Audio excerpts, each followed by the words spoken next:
What did they know? And when did they know it? Those are the questions circling around credit reporting firm Equifax after the company announced a cyber attack may have affected half of America, 143 million customers. But now a new report says the company may have known about the vulnerability well over a year ago. Equifax today, those shares had their worst day in 18 years, dropping almost 15%.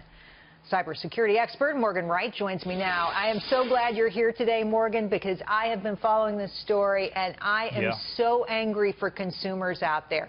Now, I want you to answer this. The company's blaming some kind of problem with their software, saying it screwed up the online databases. But come on, there were reports before that the company had major problems with security. Who's right here?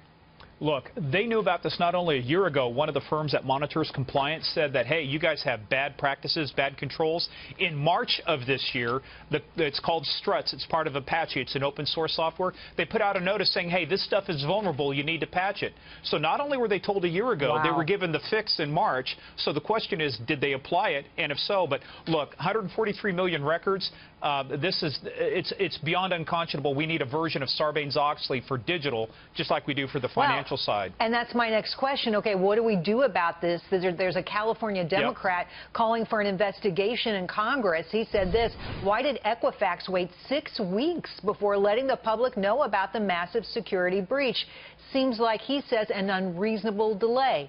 Is it time for the government to get involved? How do we fix this? Look, there's litigation, legislation, and regulation, and I think we're at the legislation point. But look, here's the problem too, Jerry. There's a patchwork of laws out there. We don't really know which law applies. Now, they're down in Georgia. I just researched the Georgia law. It says you have to reasonably do a notification after you've secured your system. Well, what's reasonable? A year, 6 months? So there's no time frame around this. The problem is, you know, if you put a national standard, you have states like California who have very strict laws about data breach notification, and they're concerned about their laws being weakened. No matter where we live, absolutely. But I need you to focus on this for a second. And there's another report out there that's saying 3 Equifax executives sold 1.8 million stock around August 1st, when the stock was at an all-time high. The information apparently was known internally. What do you think they knew of the hack then? Well, look, as a former detective and somebody who used to work with some Russians, I don't believe in coincidence. You don't find out on July 29th you have a massive hack, then August 1st, magically sell some shares. So here's the problem. You're going to have an investigation into the hack itself. That's one criminal investigation. I foresee, and there should be a criminal investigation into what these guys knew and when they knew it, and that may factor into why they delayed notifying other people to allow some time to go so that this transaction could be hidden, among everything else. All right, so the company has a website for consumers, and this is the kind of thing I pay a lot of attention to. And they're getting people to go to something called Trusted ID Credit Monitoring. That's what they want people to do. But you know what? It's an Equifax product. So why the heck would I do that? And beyond that, their help website isn't even up today. Apparently, it was up later in the day, but for most of today, it was, completely shut down. What's going on here?